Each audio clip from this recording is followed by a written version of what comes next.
State lawmakers are returning to Tallahassee today for final budget votes tomorrow. And ahead of their vote, Florida's private defense attorneys are raising an alarm. Our Matt Hoffman has that story.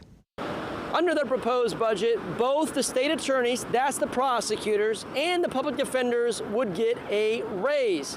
But it would not be for the same amount, potentially throwing a wrench in the judicial system.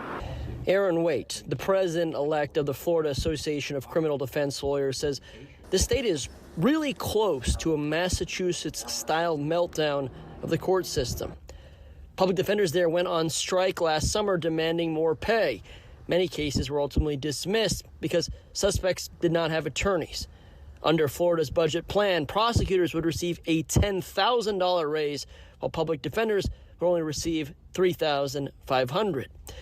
Waite says right now, public defenders only start out making about $60,000 in some areas, while state attorneys start at a bit higher rate. He says the budget will only enlarge that deficit.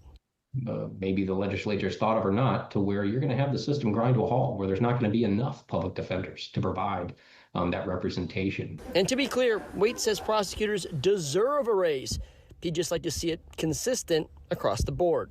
Lawmakers are traveling here to Tallahassee on Thursday. They're expected to gavel in on Friday, eventually pass that budget.